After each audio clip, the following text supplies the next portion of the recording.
Good evening बच्चों। आज मैं आपको बताऊंगी कि किस प्रकार से सिनॉप्सिस बनाते हैं और किस प्रकार से शोध किया जाता है। आप टॉपिक कैसे सेलेक्ट करेंगे और क्या क्या प्रॉब्लम्स आती हैं जब आप थीसिस लिखते हैं या आप कोई टॉपिक लेते हैं, आप जाते हैं बच्चों के पास, जब उसका सर्वे करते हैं तो क्या प्रॉब्लम्स आती हैं। ये हम कुछ प्रॉब्लम्स या अपनी जो भी मेरी जब मैंने रिसर्च की थी तब उसमें कुछ प्रॉब्लम्स आई थी या जो मेरे एक्सपीरियंस है वो मैं आप लोगों से शेयर करूंगी। आप सभी बच्चे जो हैं वो सब स्कॉलर हैं, आप प्री पीएचडी कोर्स कर रहे हैं, तो रिसर्च के बारे में आप सभी को पता है किस प्रकार से की जाती है, लेकिन आपको एक हम रूपरेखा बताएंगे कि किस प्रकार से आप उसकी शुरुआत करेंगे। तो मैं सबसे पहले आपको बताती हूँ कि शोध होता क्या है। आप जो रिसर्च कर रहे हैं, रिसर्च होती क्या है, आप जो कोर्स कर रहे हैं आपने क्यों शुरू किया, आप पीएचडी क्यों करना चाहते हैं, ठीक है, इसके बारे में बताऊंगी। तो सबसे पहले शोध है क्या। शोध जो है वो एक नवीन तथ्यों की खोज है। कोई भी जैसे जो हमारी जनरल समस्याएं आ रही हैं, जो भी हम टॉपिक ले रहे हैं, जो हमारी समस्याएं हैं उन पे हम रिसर्च करते हैं कि क्या हमारी समस्या है। जैसे आपने कोई भी टॉपिक लिया, अभी मैं आगे आपको बताऊंगी कि टॉपिक किस प्रकार से लेते हैं और कैसे सेलेक्ट करते हैं। तो जैसे आप कोई टॉपिक लेते हैं तो ये समाज में उसकी क्या वैल्यू है, कैसे उसका यूज होगा, इस विषय पे आप सब लोग शोध करते हैं। आप सारे बच्चे होम साइंस के स्टूडेंट हैं, गृह विज्ञान विषय के स्टूडेंट हैं। तो गृह विज्ञान वैसे भी अपने में एक व्यापक है। आप लोगों को पता है कि सारे विषयों का समावेश गृह विज्ञान में होता है। जैसे कोई सोशलॉजी वाला अगर कोई रिसर्च करेगा तो समाज में क्या प्रॉब्लम्स है उनके बारे में वो करेगा। कोई अर्थशास्त्री अगर करेगा तो वो इनकम के बारे में करेगा, वैल्यू क्या है पैसे की उसके बारे में करेगा, जो आर्थिक व्यवस्थाएं है उसके बारे में करेगा। हिस्ट्री का अगर कोई बंदा है तो वो करेगा कि हमारी हिस्ट्री में क्या चीजें हो चुकी, क्या होने वाली हैं, जो पुरानी चीजें हैं वो कैसी थी। तो हमारा होम साइंस क्या है कि होम साइंस एक व्यापक विषय है जिसमें आप सोशलॉजी को भी ले सकते हैं, जिसमें आप इकोनॉमिक्स को भी ले सकते हैं। कैसे, जैसे आप कोई भी टॉपिक से सेलेक्ट करते हैं तो आप उसकी सामाजिक समस्याएं ले सकते हैं, आप उसकी आर्थिक समस्याएं ले सकते हैं, आप उसका हिस्ट्री, पहले की हिस्ट्री क्या थी, अब क्या परिवर्तन हुए हैं। तो हमारा जो होम साइंस विषय है वो समाहित है सारे विषयों में। तो सबसे पहले जब मैं आपको बता रही थी शोध क्या है, तो शोध एक नवीन तथ्यों की खोज है। सबसे पहला तो जो भी नवीन तथ्य है, जो हमारी समस्या है उनकी खोज है। दूसरा, जब आप शोध करते हो तो उन नवीन तथ्यों की किस प्रकार से व्याख्या की जाए, कि जो आपने टॉपिक लिया है उसकी आप कैसे व्याख्या करेंगे। फिर उसके बाद आप क्या करेंगे, जब आप उसकी व्याख्या करेंगे फिर उसकी समीक्षा कैसे करेंगे कि आपने ये विषय क्यों लिया। ठीक, उसके बाद आप उसका एक अच्छा सा प्रस्तुतिकरण देंगे कि किस प्रकार से उसकी प्रस्तुति आप अच्छे ढंग से करोगे, अच्छी तरह से अपनी बात को रखो। जैसे हम लोग कोई बात होती है नॉर्मल अगर कहते हैं तो उसका असर समाज में या जिसके सामने हम कह रहे कम पड़ रहा है, तो हमें क्या करना होगा कि अपनी बात को बहुत अच्छे तरीके से रखना होगा। अब सबसे पहले बात आती है टॉपिक की, कि आप टॉपिक कैसे सेलेक्ट करेंगे। आप जो भी आपकी समस्या, भी मैं आपको अपनी थीसिस दिखाऊंगी कि कैसे फ्रंट पेज बनता है। तो सबसे पहले मैं टॉपिक की बात कर रही हूँ कि आप टॉपिक कैसे चूज करेंगे। ठीक, जैसे मेरे मन में था, जब मैं कभी बाहर जाती थी तो मैं देखती थी कि जगह जगह पे मलिन बस्तियां हैं, बहुत गंदी गंदी बस्तियां हैं, तो देख के बिल्कुल शर्म आती थी कि अरे ये क्या, ये लोग भी ऐसे रहते हैं, ऐसे लोग भी रह सकते हैं गंदी जगह में। तो मेरे मन को उस विषय ने बहुत ज्यादा झकझोरा। तो आपका भी कोई ऐसा हो, महिलाओं के प्रति कोई ऐसी समस्या है जो आपको लग रहा है कि नहीं अगर इस पे हम कुछ रिसर्च करें तो ठीक हो सकता है, ठीक है, उसी प्रकार से मैंने जो अपना टॉपिक लिया मैं आपको दिखा रही हूँ। मेरा टॉपिक था कानपुर की शहरी मलिन बस्तियों के पूर्व शालेय बच्चों के पोषण का अध्ययन। क्या था टॉपिक कि हमने कानपुर की मलिन बस्तियां ली थी। उनमें जो पूर्वशाली बच्चे जो 1 से 5 वर्ष के बच्चे थे, उन बच्चों को लिया था और उनके पोषण की समस्या को जानने के लिए मैंने रिसर्च की थी कि कुपोषण क्या होता है और मलिन बस्तियों में कुपोषण क्यों होता है। ठीक है, तो बात टॉपिक की आ रही थी कि आप कैसे इस टॉपिक को लेंगे। आपको जो भी टॉपिक अच्छा लग रहा है, जो भी समस्या आपको झिकझोर रही है, आपके मन से निकल रही है, आप उस समस्या को लीजिए। आप किसी का देख के नहीं लीजिए, किसी के कहने से नहीं लीजिए। जो आपकी समस्या आपको लग रहा है कि नहीं, इस समस्या पे हम कुछ कर सकते हैं, और आप उस टॉपिक को, उस समस्या को लिखिए।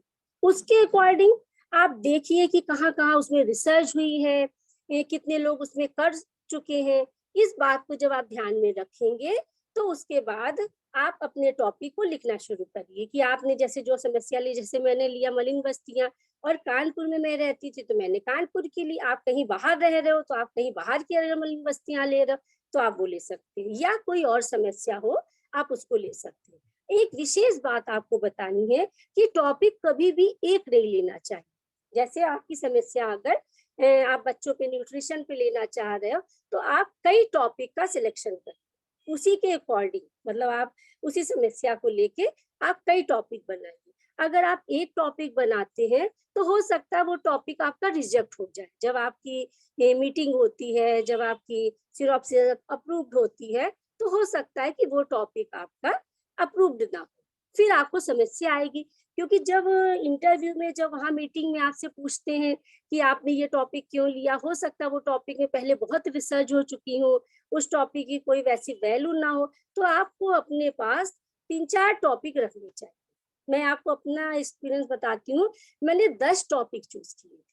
मैंने मलिन बस्तियों में बच्चों की समस्या को लिया था, मैंने महिलाओं की समस्या को लिया था, उनकी आर्थिक समस्याओं को लेना शुरू किया था। तो मैंने कई टॉपिक लिख लिए थे। मैंने जा जाके पहले रिसर्च की और कई टॉपिक को मैंने लिख लिया।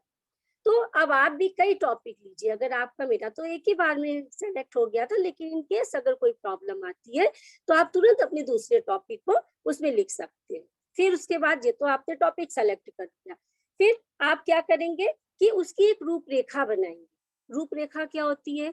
जैसे हम लोग किसी मकान को बनाते हैं, या कोई हम लोग काम करते हैं तो एक योजना बनाते हैं, है ना। एक हम लोग, आपने मैनेजमेंट में पढ़ा है कि हम जब कोई काम करते हैं तो एक योजनाबद्ध तरीके से करते हैं। तो सबसे पहले हम लोग क्या करते हैं, एक योजना बनाते हैं। उस योजना में हमको कैसे क्या करना है ये चीज करते हैं। उसके बाद हम सोचते हैं कि हमको किन किन चीजों की जरूरत पड़ेगी, हम एक संगठन बनाते हैं। तो इन सारी चीजों, संगठन के बाद हम निर्णय लेते हैं, ठीक है। फिर उसके बाद हम मूल्यांकन करते हैं। तो वही आपका थीसिस का प्रोसेस है कि आपकी जब टॉपिक सेलेक्ट हो जाता है तो फिर उसके बाद आप क्या करते हैं, ठीक है। अब मैं आपको बताती हूँ कि सिनॉप्सिस कैसे बनाते हैं। सबसे पहले शोध कार्य का परिचय, जो आपका टॉपिक है, आपका शोध कार्य है, उसका आपको परिचय करना है। अच्छा, एक बात मैं आपको और बता दूं कि जब आप कोई चीज शुरू करें, तो जैसे मैंने आपको बताया कि आपने टॉपिक सेलेक्ट कर दिया, उसके बाद आप 5 फाइलें, 5 या 6 का फाइलें बना लीजिए और उसमें लिख दीजिए अलग अलग कि जैसे जो आपने टॉपिक लिया है उसके अकॉर्डिंग। जैसे हम लोग इंट्रोडक्शन देते हैं तो इंट्रोडक्शन का आपको कहीं से मिल रहा है तब उस फाइल में लगा दीजिए। उसके बाद आपको कहीं उसमें रिव्यू ऑफ लिटरेचर, अभी मैं आपको बताऊंगी कि जब हम शोध करते हैं तो रिव्यू ऑफ लिटरेचर लिखते हैं, तो एक फाइल आप बना लीजिए जिसमें आप रिव्यू ऑफ लिटरेचर का सारा मटेरियल रख लीजिए। एक फाइल आप बनाइए कि जो भी चीजें हैं, जैसे हमारी उद्देश्य है, जो हमारी परिकल्पनाएं हैं, उसके अकॉर्डिंग जो हमको मैटर मिल रहा है वो हम रख देंगे, ठीक है। तो ऐसे आप कई फाइल बना लेंगे तो आपको बड़ी आसानी रहेगी करने में। तो सबसे पहले शोध कार्य का परिचय, कि जो आपने टॉपिक लिया है उसका परिचय किस प्रकार से आप दोगे। तो मैंने ऐसे आपको बताया कि मुझे ये टॉपिक बड़ा अंदर से वो कर रहा था कि मैं मलिन बस्तियों पे ही करूं, क्योंकि आप लोग भी पढ़ते होगे या कभी निकलते होगे तो आप देखते होगे कि इतनी गंदी बस्तियां होती हैं, वहां लोग रह रहे हैं। मैंने एक लेख पढ़ा था, एक बार नेहरू जी ने कहा था कि अरे, क्या व्यक्ति इतने गंदे स्थान पर रह सकता है, ये हमारे समाज के लिए बहुत बड़ा धब्बा है। एक बार गांधी जी ने अपने शब्दों में कहा था कि मलिन बस्तियां हमारे समाज के लिए दोष होती हैं। जो भी राज्य, जो भी देश हमारे बच्चों की रक्षा नहीं कर सकते तो सीमाओं की रक्षा कैसे करेंगे। तो ये सब चीजें मेरे दिमाग में कहीं ना कहीं थी कि मैं इतने व्यापक टॉपिक को लूं जिससे मैं कुछ कर सकूं। और ऐसा भी नहीं कि आप लोग पीएचडी सिर्फ इसलिए करें कि मुझे एक शोध करना है। आप रिसर्च इसलिए करें कि आप समाज के लिए कुछ कर सकें।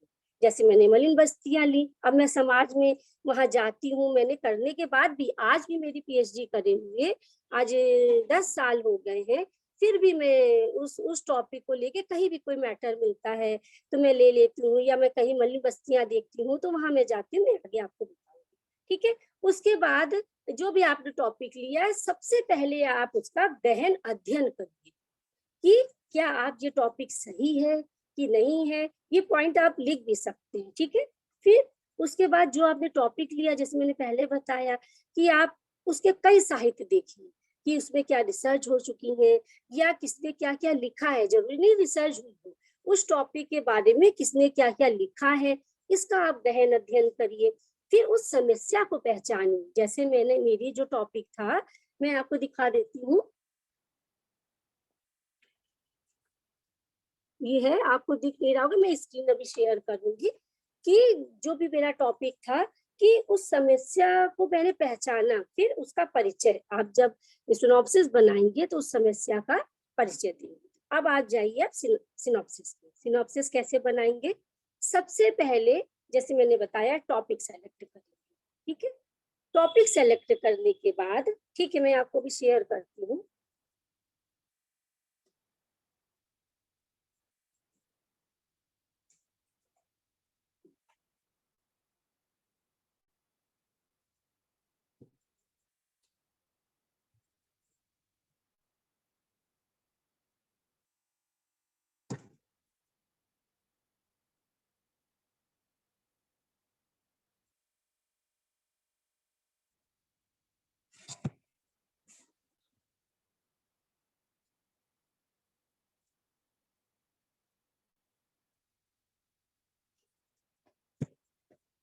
जैसे आप देखिए कि सबसे पहले जो आप फ्रंट वो पेज लिखेंगे कि कानपुर की मलिन बस्तियों के पूर्व शालेय बच्चों के पोषण स्तर का अध्ययन, ठीक है। ये आपका शीर्षक हो गया, आपका टॉपिक हो गया। आपने किस सन में किया है आप ये लिखेंगे। आपका विषय क्या था, गृह विज्ञान, आप ये लिखेंगे। आपने किसके अंडर में पीएचडी आप कर रहे हैं, आप उनका निर्देशिका का नाम लिखेंगे। और उसके बाद आप शोधकर्ती, आप शोध कर रहे हैं तो आप अपना नाम लिखेंगे, ठीक है। फिर उसके बाद आपने जब टॉपिक ले लिया, फिर आप उसके बाद जो भी आपने टॉपिक लिया है उसके अकॉर्डिंग आप लिखेंगे कि कैसे हमने ये टॉपिक लिया, क्या लिया, ठीक है। तो आप इंट्रोडक्शन देंगे। इंट्रोडक्शन देने के बाद आप लिखेंगे शोध कार्य के उद्देश्य। जैसे आपको स्क्रीन पे दिख रहा होगा, ये मेरे उद्देश्य है क्योंकि मैंने अपने अकॉर्डिंग मेरा जो टॉपिक था उसके अनुसार है। तो सबसे पहले मैं आपको बताना चाहूंगी कि शोध कार्य के उद्देश्य कैसे लिखे जाते हैं, ठीक है। तो सबसे पहला है कि जो आप उद्देश्य लिखेंगे वो बिंदुवार लिखिए। बिंदुवार का मतलब है पॉइंट टू पॉइंट लिखना है, ऐसा नहीं लिखना है कि बस आप लिखते चले जाइए, ठीक है। कम से कम जो आपके उद्देश्य है वो 5 से कम नहीं होने चाहिए, और अधिक से अधिक 8। मतलब जो भी आप उद्देश्य लिख रहे हैं वो 5 से कम ना हो और 8 से ज्यादा ना, ठीक है। उद्देश्य रिसर्च समस्या से संबंधित होने चाहिए। जो भी आपका टॉपिक है, जो भी जिस पे आप रिसर्च कर रहे हो, आपके उद्देश्य उससे संबंधित होने चाहिए। जैसे मैं आपको अपने बताती हूँ, जैसे आप स्क्रीन पे देख रहे हैं कि मैंने जो उद्देश्य लिखे, मैंने पहला उद्देश्य लिया है मलिन बस्तियों के पूर्व शालेय बच्चों के आकार तथा वजन के परिकलन का अध्ययन करना, ठीक है। जैसे मैंने सोचा कि मैं जो मलिन बस्तियों के बच्चों को लूंगी, उनके आकार और वजन का परिकलन। तो सबसे पहला मेरा उद्देश्य क्या होगा कि उन बच्चों का आकार क्या है और वजन क्या है, क्यों? क्योंकि कुपोषित है कि नहीं, इसके लिए मेरा जो पहला उद्देश्य था आकार और वजन का परिकलन करना। सेकंड जो मैंने लिया है, इन पूर्वशालेय बालक बालिकाओं में प्रोटीन कुपोषण का अध्ययन करना। वजन का तो अध्ययन ले लिया, अब मैंने क्या किया, मैंने बालक और बालिका दोनों को लिया था। तो बालक और बालिकाओं में प्रोटीन कुपोषण का अध्ययन करना कि जो बच्चे आहार ग्रहण कर रहे हैं उनमें प्रोटीन की मात्रा है कि नहीं है, मतलब बच्चे ऐसा तो भी कुपोषित है तो कितने हैं, किस एज में है, ठीक, क्या परसेंटेज है। तीसरा मेरा उद्देश्य था इन पूर्वशालेय बालक बालिकाओं के प्रतिदिन आहार ग्रहण करने का तुलनात्मक अध्ययन करना। अब क्या है जो आपका उद्देश्य है, पहला तो आपने देखा कि प्रोटीन कैलोरी कैसे उनको मिल रहा है, फिर प्रतिदिन, आप एक दिन में तो कुछ ले नहीं सकते, तो आप देखेंगे कि प्रतिदिन जो बच्चे थे वो आहार ग्रहण जो कर रहे थे उनका तुलनात्मक अध्ययन क्या था, मतलब बालक और बालिकाओं में भेद तो नहीं हो रहा था, ऐसा तो नहीं हो रहा था कि बालक को ज्यादा दिया जा रहा था या बालिकाओं को कम दिया जा रहा था, क्योंकि बेटा हमारे समाज में आज भी बालिकाओं को, लड़कियों को लड़कों से कम किया जाता है। जैसे उनको किया जाता है कि अरे बच्चे पढ़ के, लड़कियां पढ़ के क्या करेंगी, लड़कियां ज्यादा प्रोटीन ग्रहण करके क्या करेंगी, उनको अच्छा पोषण दे के क्या होगा, बालकों को अच्छा पोषण दिया जाए। तो आज भी ये रूढ़वादिता हमारे समाज में है, ठीक है। तो मैंने जो टॉपिक लिया, मतलब जो उद्देश्य लिया था कि तुलनात्मक अध्ययन करना कि किस प्रकार से उनका आहार। अच्छा, नेक्स्ट मेरा था मलिन बस्तियों के पूर्वशालेय बालक बालिकाओं के पोषण स्तर को प्रभावित करने वाले कारकों का विस्तृत अध्ययन करना, मतलब कि जो भी बालक बालिकाएं हैं उनके कौन से ऐसे कारण हैं जो उनको प्रभावित कर रहे हैं, ठीक है।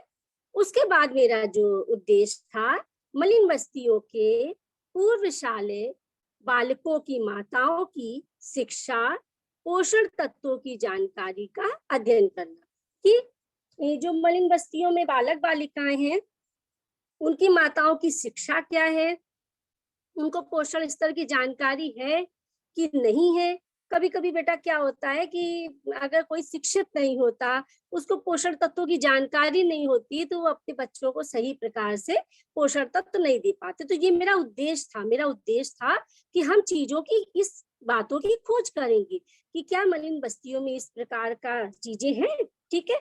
उसके बाद मलिन बस्तियों के पूर्वशालेय बालकों के पर्याप्त अपर्याप्त भोजन के अवरोधों को दूर करने हेतु उपायों को ढूंढना, मतलब जो हमारे मलिन बस्तियों में बच्चे हैं उनमें अपर्याप्त भोजन क्यों है, उनके अवरोध क्या है, मतलब माता शिक्षित नहीं है, या माता को जानकारी नहीं है, या उनकी आर्थिक स्थिति ठीक प्रकार से नहीं है, या वो अगर दे भी रही हैं तो वो सफाई से नहीं दे रही हैं, वो गंदगी से दे रही हैं। तो इन चीजों की जानकारी और बच्चों में क्या क्या कमियां हैं, ऐसा तो नहीं बच्चे बहुत गंदे रहते। तो ये मेरा उद्देश्य था कि उन उद्देश्यों के लेकर हम अपनी जो सिनॉप्सिस है ये मैंने बनाई।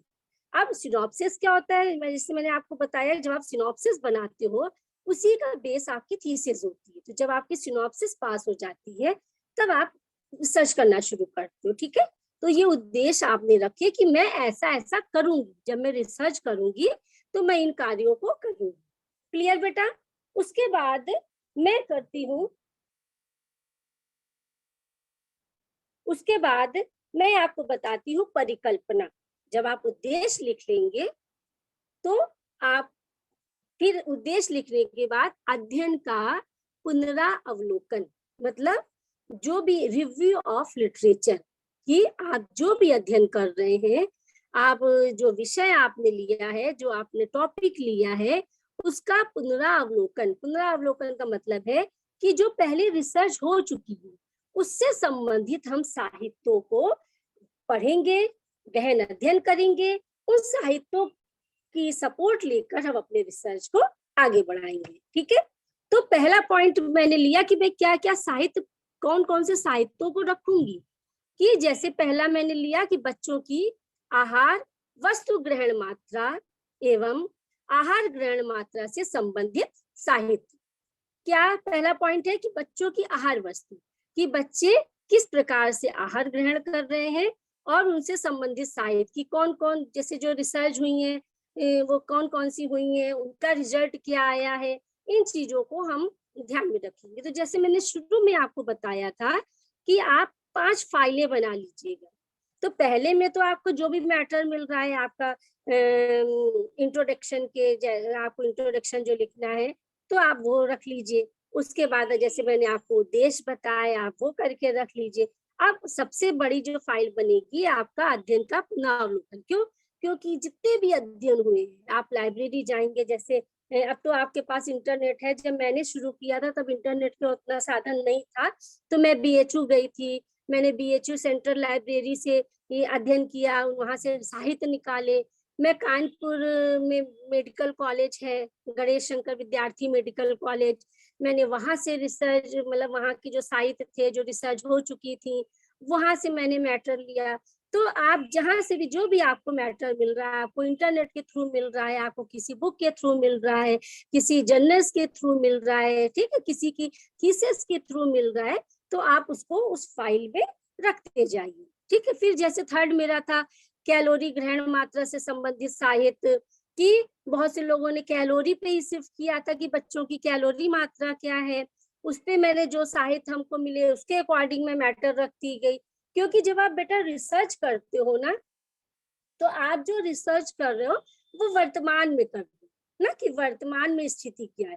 तो जब तक आपको पहले की स्थिति नहीं पता होगी, आपको पहले की नॉलेज नहीं होगी कि आज से 10 साल पहले क्या स्थिति थी, क्या किन्हीं लोगों ने इस टॉपिक को लेके कुछ किया है, क्या सरकार ने कुछ किया है, तो जब आपको पहले की चीजें पता होगी तब आप इसमें तुलनात्मक अध्ययन कर पाओगे कि पहले कैसा था और आज की स्थिति क्या है। ठीक है।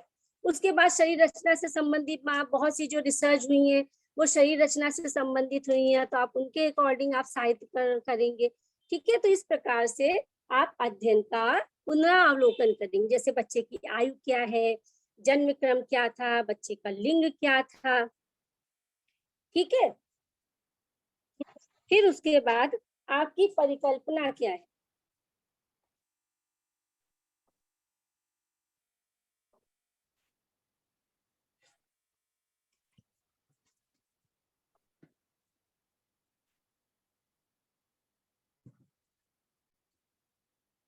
ठीक।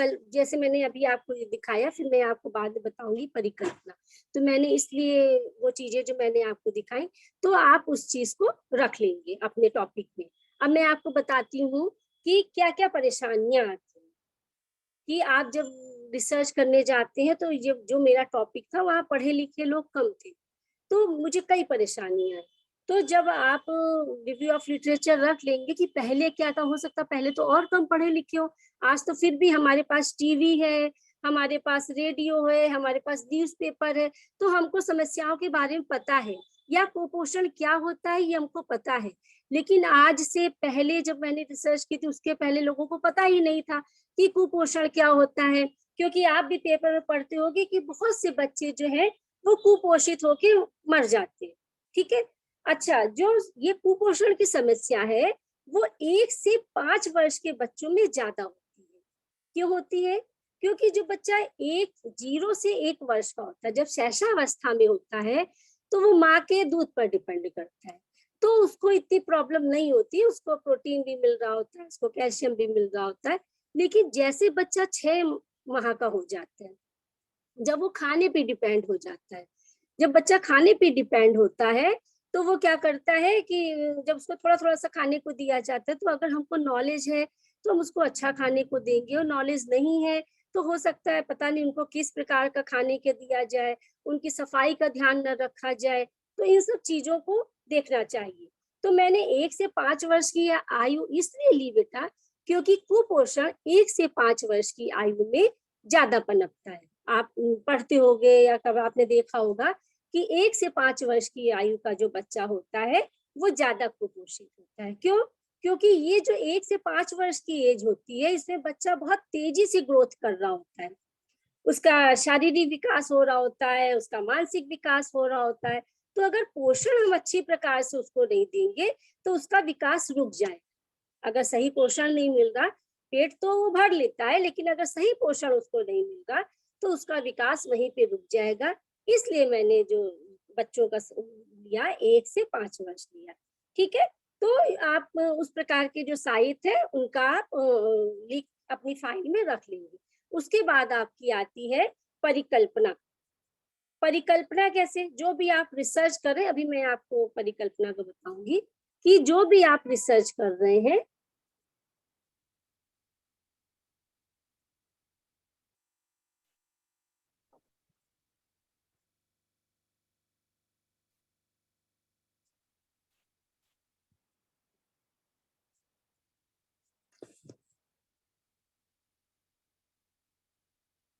शोध परिकल्पना कि जो भी आप रिसर्च कर रहे हैं उसमें आपने क्या परिकल्पना ली है। ठीक है, तो अब परिकल्पना आप कैसे लेंगे? सबसे पहले परिकल्पना, जैसे उद्देश्य मैंने बताए थे ना कि कैसे होने चाहिए, तो परिकल्पना आप कैसे बनाएंगे?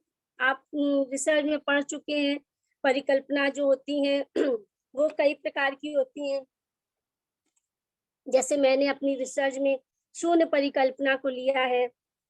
तो सबसे पहले परिकल्पना स्पष्ट होनी चाहिए। जो भी आप परिकल्पना कर रहे हैं वो स्पष्ट हो कि आप क्या सोच रहे हैं, आप क्या बना रहे हैं। तो परिकल्पना हमारी जो है वो स्पष्ट होनी चाहिए। फिर सेकेंड पॉइंट, जहां तक संभव हो परिकल्पना सही सिद्ध होनी चाहिए। जैसे मलिन बस्ती ली तो मेरी परिकल्पना थी कि बच्चे कुपोषित होंगे, तो जो भी आपकी परिकल्पना हो वो सही हो और संभव हो कि परिकल्पना सही सिद्ध हो, जो भी आपने बनाया है वो आपकी रिसर्च सही सिद्ध हो। फिर क्या आता है, परिकल्पना 4-5 से ज्यादा नहीं होनी चाहिए। अगर आप बहुत सारी परिकल्पना बना लेंगे, ऐसा होता है, ऐसा होता है, ऐसा होता है, तो हो सकता है वो चीज क्लियर ना कर पाए। लेकिन आप 5 परिकल्पना अगर बनाते हैं तो आप पॉइंट टू पॉइंट क्लियर कर पाएंगे कि किस प्रकार से आपने जो परिकल्पना ली थी वो उसका क्या रिजल्ट निकला। ठीक है, तो जैसे आपकी स्क्रीन पे आ रहा है कि जो मैंने परिकल्पनाएं ली थी, पहला मेरा था कि मलिन बस्तियों के पूर्वशाले बच्चों के आकार वजन का परिकलन राष्ट्रीय मानक से कम, कि जो उनका आकार वजन है वो राष्ट्रीय मानक से कम। अब राष्ट्रीय मानक क्या है? जो आईसीएमआर के मानक है। ठीक है, आईसीएमआर के जो मानक है, मैंने आईसीएमआर को लिया था और हार्वर्ड, 2 मानक मैंने लिए थे। तो आपकी परिकल्पना, आपने सोचा क्या कि जो मेरे राष्ट्रीय मानक है उससे उन बच्चों का आकार और वजन जो है वो कम है। ठीक है, दूसरा मेरा था मलिन बस्तियों के पूर्वशाले बच्चों का पोषण स्तर विशेष संतोषजनक नहीं, कि मलिन बस्तियों के जो बच्चे हैं उनका पोषण स्तर संतोषजनक नहीं। मतलब मेरी ये परिकल्पना थी कि वहाँ ठीक प्रकार से बच्चों को पोषण नहीं मिल रहा है, बच्चे ठीक प्रकार से ग्रोथ नहीं कर रहे हैं। ठीक है, तीसरी मेरी थी मलिन बस्तियों के पूर्वशाले बालिकाओं का पोषण स्तर बालकों के पोषण स्तर की तुलना में अधिक असंतोषजनक था। मतलब जैसे मैंने आपको पहले ही बताया कि बालक और बालिकाओं में भेद किया जाता है, लड़कों को अच्छा खाने को दिया जाता है, लड़कियों को कम दिया जाता है। लड़के हैं तो उनको 1 गिलास दूध दे दिया जाएगा, लड़कियों को हो सकता है आधे गिलास दिया जाए। तो ये मेरी परिकल्पना थी कि बालक बालिकाओं के ये जो पोषण स्तर है वो जो है दोनों में असंतोषजनक है। नेक्स्ट मेरा था मलिन बस्तियों के पूर्वशाले बच्चों में प्रोटीन कैलोरी कुपोषण का स्तर राष्ट्रीय स्तर से अधिक है।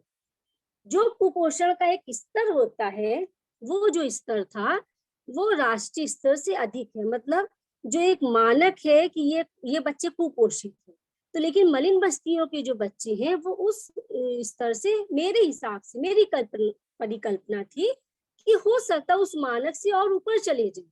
मतलब जो एक मानक सिद्ध किया गया कि ये कुपोषित बच्चा है, तो हो सकता है मलिन बस्तियों के बच्चे इससे भी ऊपर चले जाए। तो मेरी एक परिकल्पना थी, मैंने परिकल्पना बनाई थी कि वहां मलिन बस्तियों में ऐसा हो सकता है।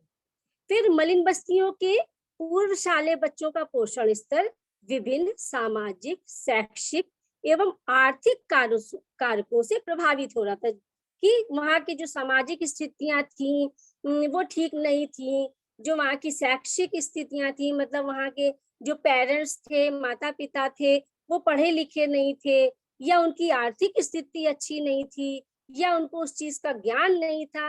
ये मेरी परिकल्पना थी कि इस वजह से वहाँ पे जो बच्चे थे वो कुपोषित थे। तो आप जो भी बच्चों, जो भी आप परिकल्पना बनाइए, जो भी आपका टॉपिक हो, उस टॉपिक के अनुसार आप अपनी परिकल्पना को रखिए। उसके बाद क्या होता है कि शोध कार्य का, जैसे मैंने मलिन बस्तियां ली, तो शोध कार्य का महत्व क्या है आपको ये बताना पड़ेगा। कि जैसे वहां जब आप इंटरव्यू के लिए आप सिनॉप्सिस, जब आरडीसी मीटिंग होती है, तो जब आप जाते हो तो वो आपसे पूछेंगे कि आपने ये टॉपिक क्यों लिया। तो आप बताओगे कि मुझे ये समस्या बहुत लगती थी कि ये समस्या को मैं किसी तरह से दूर कर सकती हूँ। तो आप उसका महत्व बताओगे कि अगर मैं इस समस्या में ऐसा कर रही हूँ तो उसका महत्व क्या है। तो उसकी उपयोगिता, और फिर उपयोगिता क्या, वो ये भी पूछेंगे। ठीक है, महत्व तो आपने बता दिया कि आप अगर करेंगी तो आपको पता चल जाएगा कितने बच्चे कुपोषित हैं, लेकिन उपयोगिता क्या है, तो आप बताओगे कि उपयोगिता ये है कि जब उसमें हम रिसर्च करेंगे, हम उस टॉपिक को गहन अध्ययन करेंगे, उस टॉपिक में अंदर तक जाएंगे, तो हमें उस समस्या का पता चलेगा। फिर वो समाज के लिए कितनी उपयोगी होगी, उसमें क्या क्या चेंज कर सकते हैं, तो समाज में वो समस्या जो है वो बहुत हद तक कम की जा सकती है। तो आप अपने शोध कार्य का महत्व बताएंगे और उसकी उपयोगिता क्या है ये आप बताएंगे। तो जब आप वो लिखेंगे अपनी सिनॉप्सिस, तो जैसे मैंने बताया कि सबसे पहले आप प्रस्तावना लिखेंगे। ठीक है, प्रस्तावना मतलब इंट्रोडक्शन। उसके बाद आप उद्देश्य लिखेंगे कि आपके उद्देश्य क्या है, जैसे मैंने आपको स्क्रीन में दिखाया था। उसके बाद आप हाइपोथेसिस लिखेंगे। उसके बाद आप लिखेंगे रिव्यू ऑफ लिटरेचर, कि आपने कहाँ कहाँ से कौन कौन से साहित्य पढ़े और किसने किसने इस टॉपिक पे रिसर्च की है। उसके बाद आप आ जाएंगे परिकल्पना। ठीक है, फिर आप परिकल्पना लिखेंगे। उसके बाद आप लिखेंगे शोध कार्य का महत्व, कि मतलब शोधार्थी ने, आपने ये टॉपिक क्यों लिया है, आपको इस टॉपिक की क्यों आवश्यकता हुई, इसकी समाज में क्या उपयोगिता है, आप ये लिखेंगे। उसके बाद प्रस्तावित जो भी आपका शोध है उसकी अध्ययन विधि, आप कैसे उसकी अध्ययन विधि करेंगे। ठीक है, तो आप जो, मैं स्क्रीन पे दिख रहा है ना आपको, अनुसंधान विधियां जो है वो आप कैसे क्या क्या यूज करेंगे। आपने टॉपिक ले लिया, आपने उद्देश्य ले लिए, परिकल्पना बना ली, रिव्यू ऑफ लिटरेचर ले लिया, अब आप इस टॉपिक को कैसे सिद्ध करेंगे। ठीक है, तो सबसे पहले आप डाटा कलेक्शन करेंगे। अभी मैं आपको बताती हूँ कि कैसे क्वेश्चन बनता है, प्रश्नावली कैसे बनाई जाती है। फिर आप बताएंगे कि क्या क्या विधियां आपने ली। तो प्रस्तावित अनुसंधान, जैसे मैंने, आप इसमें देख सकते हैं कि मैंने वहां बोला कि मैं जो भी मेरा प्रस्तावित अनुसंधान होगा वो वैज्ञानिक पद्धति द्वारा किया जाएगा, जिसमें कानपुर नगर के मारी बस्तियों को लिया जाएगा और न्यायादर्श पद्धति के आधार पर उसका प्रस्तुतिकरण किया जाएगा। सबसे पहले हमने मलिन बस्तियां छांट ली, फिर मैंने स्थान छांट लिया कि मैं कानपुर की मलिन बस्तियां लूंगी। अच्छा, अब बात उठती है कि जो कानपुर की मलिन बस्तियां हैं, आपको कैसे पता चलेगा कि ये मलिन बस्तियां कहाँ हैं, मलिन बस्तियां कहते किसको हैं, मलिन बस्तियां जो होती हैं किस प्रकार की होती हैं, उनको किस कैटेगरी में रखा जाता है। तो इसके लिए आपको क्या करना होगा, अगर इस तरह का आप कोई टॉपिक लेते हैं तो वहां के नगर निगम से, आप जहां भी कर रहे हैं वो नगर पालिका, हर वहां की शहर की नगर पालिका होती है। तो जैसे मेरा कानपुर नगर था, तो मैंने वहां नगर पालिका से मलिन बस्तियों का चार्ट निकलवाया। जो मलिन बस्तियां होती हैं कुछ सरकारी होती हैं, कुछ अर्ध सरकारी होती हैं, मतलब कुछ ऐसे ही प्राइवेट होती है। सरकारी कौन सी होती, जैसे जो लोग बहुत दिनों से रह रहे होते हैं तो सरकार के द्वारा वो रजिस्टर्ड कर दी जाती है। ठीक है, तो जो रजिस्टर्ड होती हैं वो उसका लेखा जोखा नगर पालिका में होता है। तो मैंने नगर पालिका से वहां की लिस्ट निकलवाई कि कानपुर शहर में कितनी मलिन बस्तियां हैं। कुछ मलिन बस्तियां ऐसे ही बन जाती हैं, ऐसे बन जाती हैं कि जैसे जो लेबर लोग हैं वो काम करने के लिए जब आते हैं तो थोड़े दिनों के लिए वो एक अपना डेरा बना लेते हैं, वहां पे रहने लगते हैं। धीरे धीरे जैसे साल 2 साल बाद उनका काम खत्म हो जाता है, वो वहां से चले जाते हैं। जैसे कानपुर नगर में मेट्रो बन रही थी, तो वो जो मेट्रो थी, जब तक वो उसका कार्य हो रहा था वो मजदूर यहाँ थे, अभी भी हो रहा है, तो वो लोग जगह जगह अपना एक डेरा बना लेते, वहां रहने लगते। लेकिन जो रजिस्टर्ड मलिन बस्तियां होती हैं उनका पूरा लेखा जोखा जो होता है वो नगर पालिका के पास होता है। अच्छा, रजिस्टर्ड मलिन बस्तियों का फायदा क्या होता है कि जो भी सरकार के द्वारा जो योजनाएं निकलती हैं उन रजिस्टर्ड मलिन बस्तियों तक पहुंचाई जाती है। ठीक है, तो जब मैंने वहां की रजिस्टर्ड मलिन बस्तियों की सूची निकलवाई तो कानपुर शहर में 390 मलिन बस्तियां थी। अब ये जो मैं आपको डाटा बता रही हूँ, ये मैं आपको बता रही हूँ 2004। ठीक है, अब तो मलिन बस्तियां बढ़ भी गई होंगी, कम भी हो गई होंगी, ये तो आप करंट जब आप रिसर्च करोगे तो आप वो डाटा निकालोगे। तो 390 मलिन बस्तियों में मैंने 10% 38 मलिन बस्तियों को लिया। ठीक है, उन मलिन बस्तियों का चुनाव मैंने किया और वहां के 300 पूर्वशाली बच्चों का मैंने चयन किया।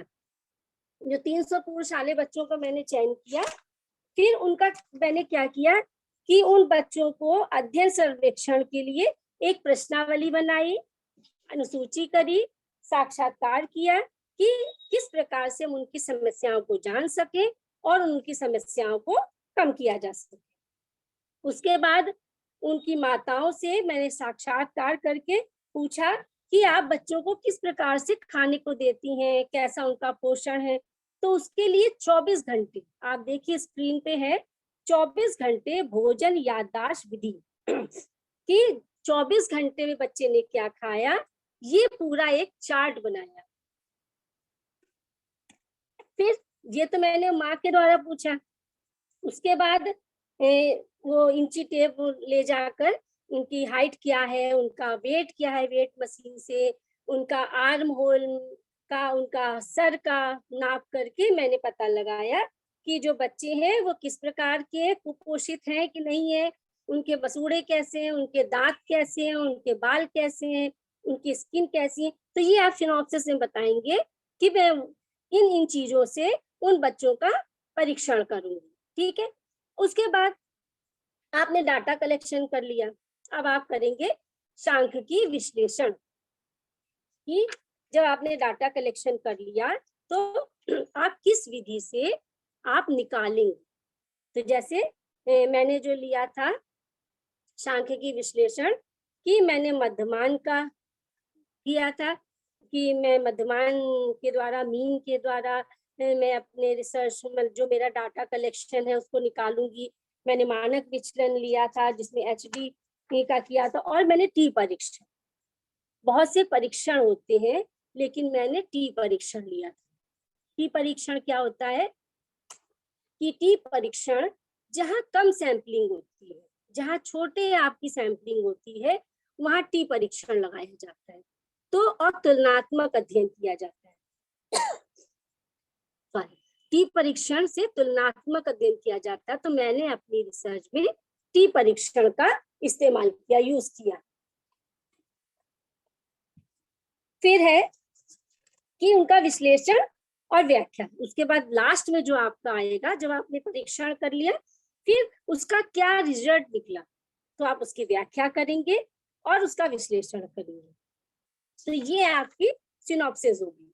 ठीक है, कि सिनॉप्सिस में जो आप रूपरेखा बनाएंगे, सबसे पहला अध्याय में प्रस्तावना, सेकंड में अध्ययन का पुनरावलोकन, फिर आपकी अध्ययन विधि क्या है, आपके शोध परिणाम क्या है, और आपका निष्कर्ष और सुझाव क्या है। फिर उसके बाद आप सिनॉप्सिस में क्या करेंगे कि आपने जो मैटर लिया है वो कहाँ से लिया है। ठीक है, कहाँ से लिया है वो मैटर, कि जो मैटर आपने लिया वो किस जगह से लिया, कहाँ से लिया वो मैटर, ये आप लिखेंगे।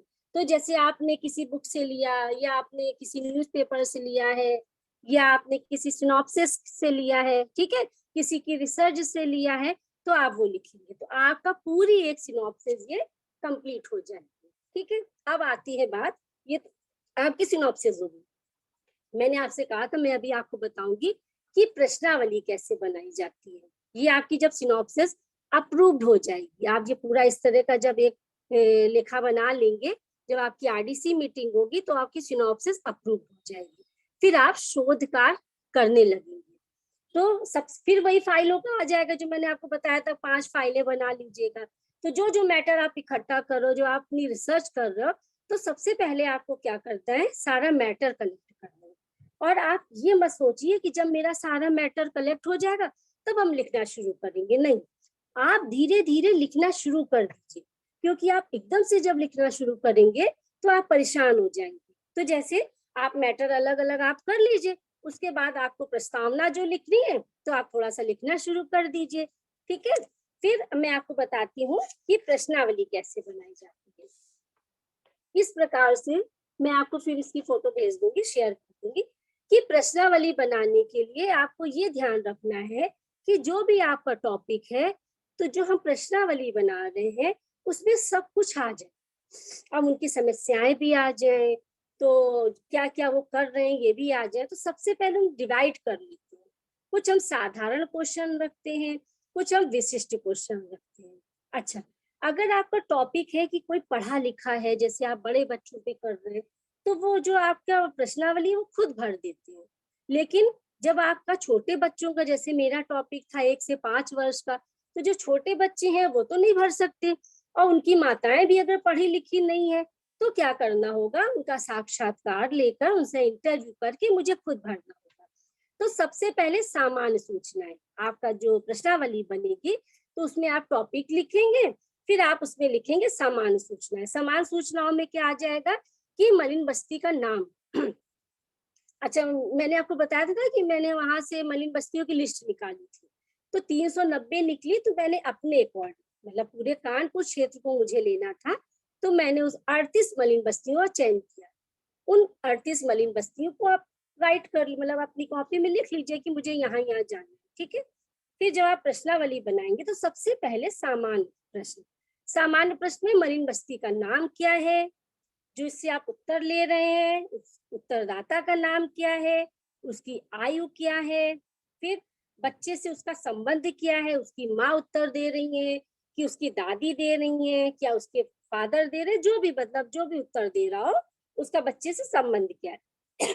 फिर बच्चे का नाम, जिस बच्चे के लिए आप पूछ रहे हैं, ठीक, उस बच्चे का नाम क्या है, बच्चे का लिंग क्या है, बच्चा लड़का है, वो बालक या बालिका है, ठीक, जन्म क्रम क्या है, कि वो पहला बच्चा है कि सेकंड है, मतलब जो भी जन्म क्रम हो, जिस जन्म क्रम, वो पहला दूसरा तीसरा जो भी बच्चा हो वो आप लिखेंगे कि ये दूसरा बच्चा है, मतलब सेकंड नंबर का है, ये थर्ड नंबर का है, ये पहले नंबर का है। फिर बच्चे का धर्म क्या है और बच्चे की जाति क्या है। ठीक, अच्छा, जाति धर्म इसलिए बेटा पूछेंगे क्योंकि ये भी जरूरी है कि किस जाति के लोग हैं तो उनका खान पान कैसा है, ये भी फर्क पड़ता है, इसलिए उसका जाति धर्म पूछा जाएगा। उसके बाद परिवार का आकार क्या है, जो परिवार है वो संयुक्त परिवार है या एकांकी परिवार है। संयुक्त परिवार है तो क्या क्या प्रॉब्लम्स आती हैं, एकांकी है तो क्या प्रॉब्लम आती है, तो ये आप उसमें नोट करोगे।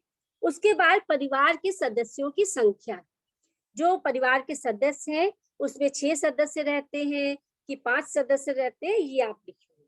उसके बाद आपका आ जाएगा कि विशिष्ट क्वेश्चन, कि किस प्रकार से जो विशिष्ट क्वेश्चन है वो आप करेंगे। तो साधारण थे, आकार क्या है, उनकी आय क्या है, उनका आय का स्रोत क्या है, ये सब आपके साधारण क्वेश्चन में आ जाएंगे। क्या उनके पास कोई जमीन है ना, या वो काम क्या कर रहे हैं, और कैसे मकान में रह रहे हैं, उनका मकान कच्चा है कि पक्का है, पीने का पानी का स्रोत उनके क्या क्या है, वो दूर से लाते हैं कि हैंड पाइप लगाए हैं, जो भी स्रोत है ये सब आपके साधारण में आएंगे।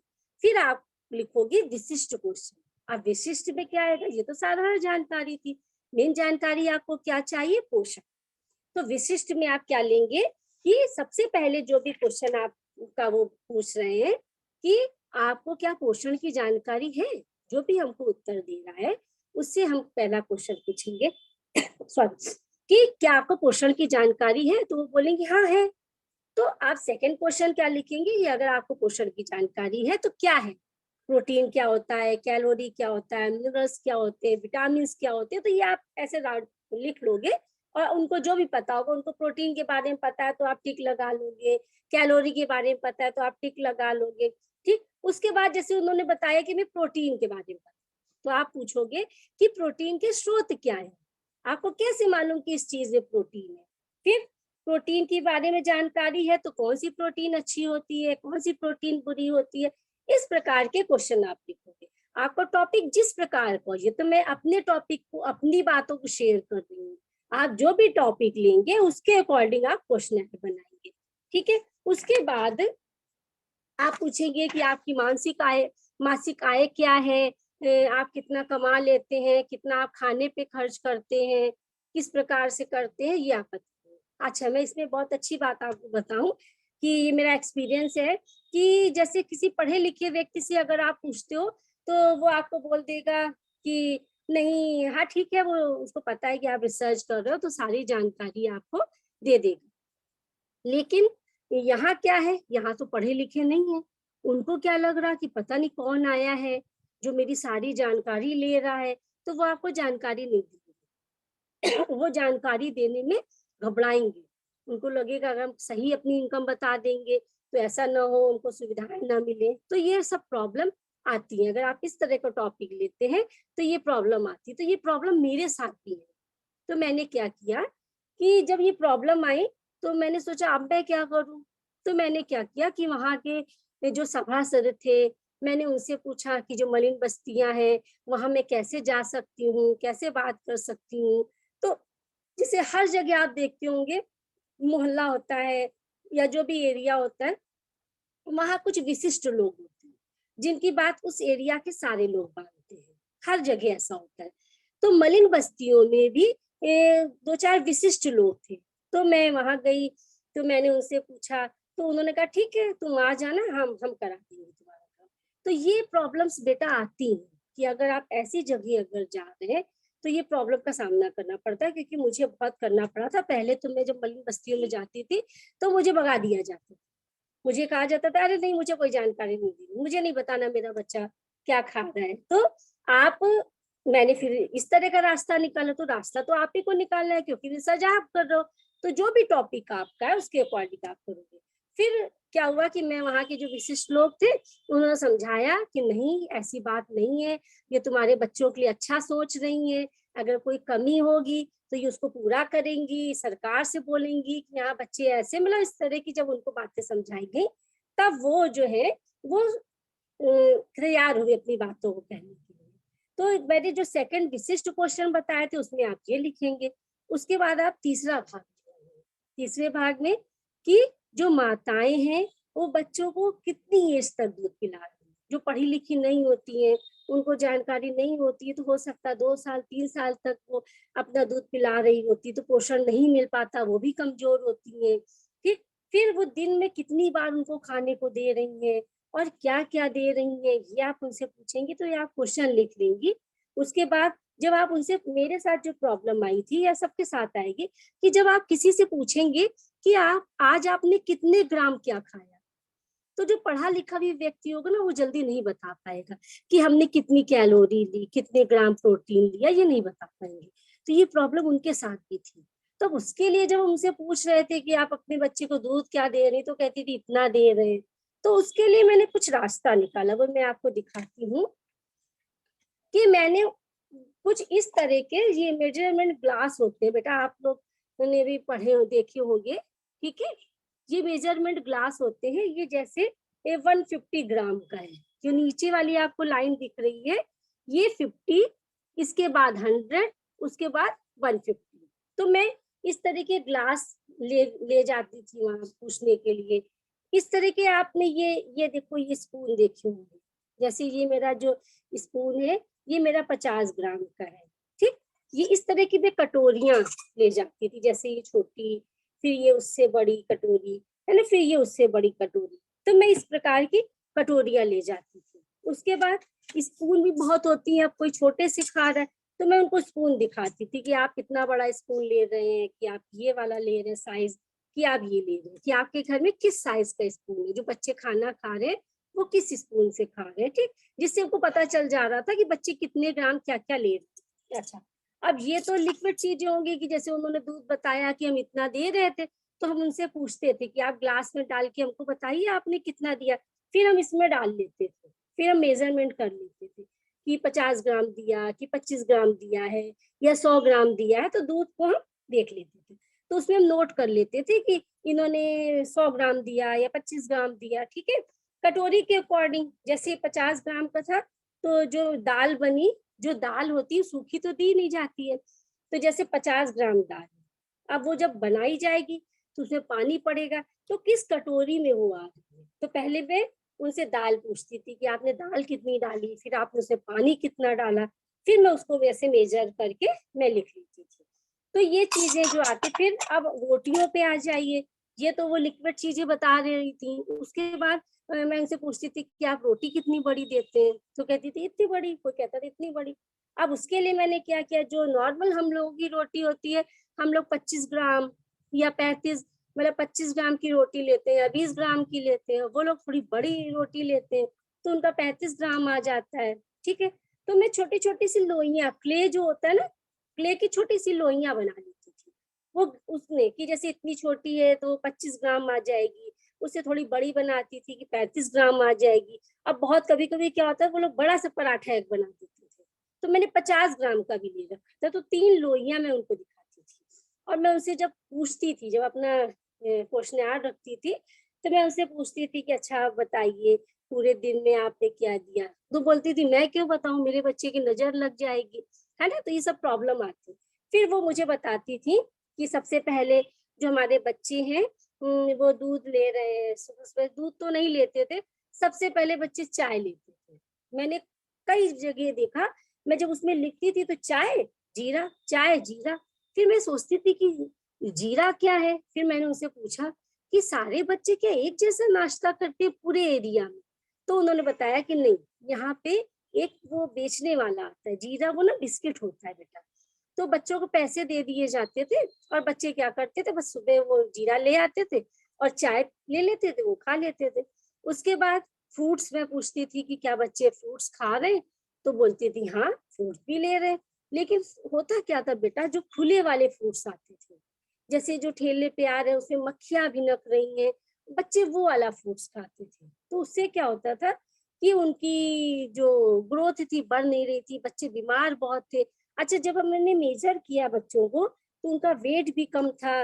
और अभी मैं कुछ आपको बाद में कुछ तस्वीरें सबसे लास्ट में दिखाऊंगी, जो मैंने मेजर करते हुए ली थी, वो मैं आपको दिखाऊंगी कि बच्चों के जो पेट थे निकले हुए थे, सर उनका बड़ा था, हाथ पैर बहुत दुबले थे बच्चों के।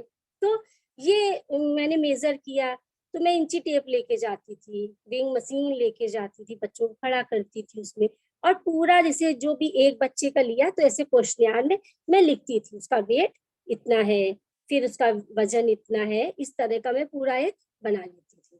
फिर 24 घंटे में उन्होंने क्या क्या खाया मैं इसको पूरा नोट कर लेती थी कि उन्होंने नाश्ता लिया, उसके बाद उन्होंने दाल चावल खाया, उसके बाद उन्होंने दूध पिया, फिर फल खाया, जो भी खाया वो नोट करती जाती थी।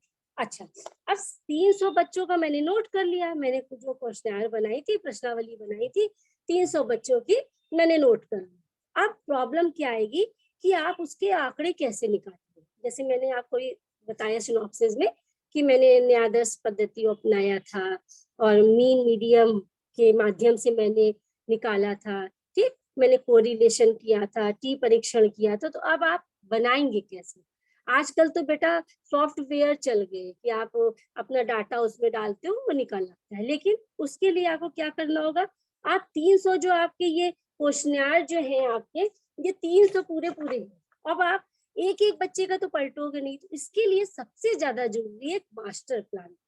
मास्टर प्लान आप कैसे बनाओगे, आप एक बड़ा सा पेपर ले लीजिए, आपके जितने क्वेश्चन आप उनको लिख लीजिए, ठीक। और आपके 300 बच्चे, तो 301 में तो आ नहीं पाएंगे, तो जैसे आप 100 बच्चों का मास्टर प्लान बना लीजिए। तो आप उसमें बच्चे का नाम, बच्चे की आयु, उनकी आर्थिक स्थिति, मकान कैसा है, वो क्या खा रहे हैं, ऐसे ऐसे डिवाइड कर लीजिए। डिवाइड करने के बाद सबसे पहले आप लिखिए बच्चे का नाम, फिर बच्चे की आयु, फिर बच्चे का लिंग, बच्चा लिंग आपने लिखा लड़का है या लड़की है, ठीक है, ये आपने किया। तो एक आप मास्टर प्लान बना लेंगे। जब आपका मास्टर प्लान बन जाएगा तब आपको डाटा निकालने में आसानी हो जाएगी। ठीक है बेटा, ये आपको क्लियर हो गया? ठीक, तो अब आपका ये भी हो गया, सिनॉप्सिस भी हो गई, आपका डाटा कलेक्शन भी हो गया। अब आपको निकालना है इसका रिजल्ट, कि जो भी आपने शोध की है वो रिजल्ट क्या निकल के आए। तो जब आप मास्टर प्लान बना लेंगे और उसको डिवाइड करेंगे, मतलब सारा डाटा निकालेंगे, तब आपका रिजल्ट निकल के आएगा। तो सबसे पहले आपने जो आपने टॉपिक लिए हैं उसके अनुसार आप कुछ सारणी दिखाएंगे, कुछ आप जब अपनी थीसिस जब आप लिखोगे, अच्छा ये तो सिनॉप्सिस, थीसिस में क्या करोगे, जैसे आपकी सिनॉप्सिस है वैसे ही आपकी थीसिस लिखी जाएगी।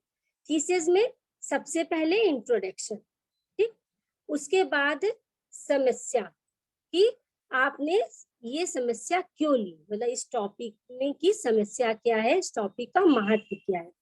उसके बाद आप क्या लिखोगे कि क्षेत्र, कि आप कौन सा क्षेत्र ले रहे हो और क्यों ले रहे हो। तो जैसे मैंने कानपुर लिया था तो आप वो क्षेत्र लिखेंगे, वो मलिन बस्तियां जो भी आपने लिया है आप वो लिखेंगे।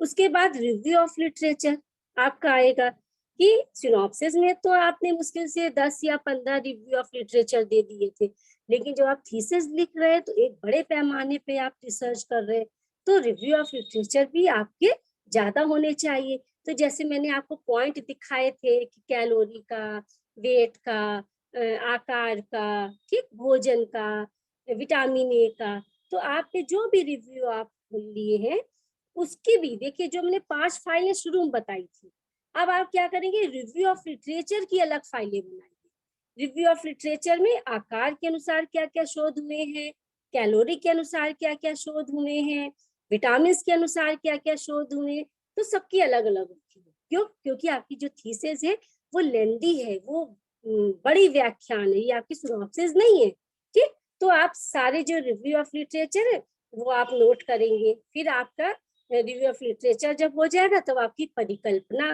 तो आप परिकल्पना जो आपकी सिनॉप्सिस में थी, तो जैसे अगर आपने सिनॉप्सिस में 4 लिखी है तो इसमें आप बढ़ा सकते हो एक, क्योंकि आपका बड़ा रिसर्च जारी है, तो आप 5 लिख सकते हो। फिर उसके बाद कार्य क्षेत्र, कार्य क्षेत्र कि कैसे आपने लिया क्षेत्र, ये क्यों चुना, आपको क्यों अच्छा लगा। जैसे मैंने आपको बताया कि जब मैं जाती थी तो मुझे बड़ा देख के लगता था कि अरे इनके लिए कुछ किया जाए, इसलिए मैंने क्षेत्र लिया। तो आप उसमें लिखेंगे कि आपने ये क्षेत्र क्यों लिया। अच्छा, मैं वहाँ की निवासी थी, मैं कानपुर की रहने वाली हूँ, इसलिए मैंने कानपुर लिया। आप जहाँ के रहने वाले हो वहाँ की समस्या ले सकते हैं।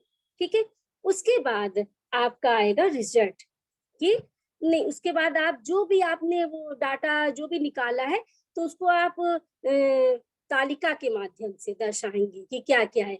मैं आपको दिखा रही हूँ कि किस प्रकार से आप करेंगे।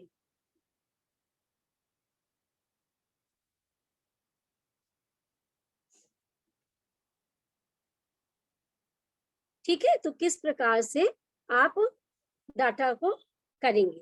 तो जैसे मेरा पहला जो था, मैंने आपको दिखाया था कि मेथड के बाद ये आप ये देखिए,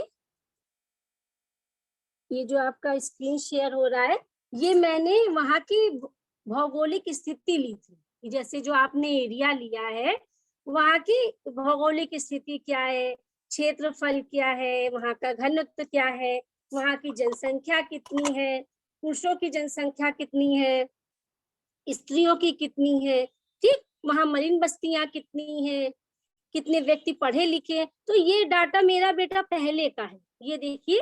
लेकिन आप जब नया करेंगे तो आप नया डाटा लेंगे, है ना। ये देखिए 2003 का मैंने लिया है, जब मैंने की थी रिसर्च, ये तब का है। तो आप करंट ले सकते हो सकता है विद्यालय बढ़ गए हो, सरकार की योजनाएं बढ़ गई हो, कॉलेज बढ़ गए, तो ये पहले का है। तो इस प्रकार से आप लेंगे, ठीक है। उसके बाद मैंने आपको बताया था कि मैंने 38 मलिन बस्तियां छांटी थी। तो उन मलिन बस्तियों में से जो 38 मलिन बस्तियां आपने ली है, तो उन मलिन बस्तियों का आप नाम लिखेंगे कि किन किन मलिन बस्तियों को आपने लिया है। जैसे मैंने लक्ष्मीपुरवा लिया, तो उसमें जो परिवार रहते थे, जो मलिन बस्ती थी, उसमें 500 परिवार रहते थे। आप 500 परिवारों में ऐसा तो है नहीं कि मैं एक ही मलिन बस्ती से सारा ले लूंगी, तो मैंने 500 परिवारों से 12 बच्चों का चयन किया। ठीक है। फिर देवीलाल का आता है, वहां से मैंने 10 बच्चों का चयन किया। फिर जो दूसरा है, वहां से मैंने 8 बच्चों का चयन किया। इसी प्रकार से जो मेरी 38 मलिन बस्तियां थी, उसमें मैंने बच्चों का चयन किया, तो मेरा जो योग आया वो 300 आया। ठीक है। जो हमारी मलिन बस्तियां थी, उनका योग जो है वो 300 बना।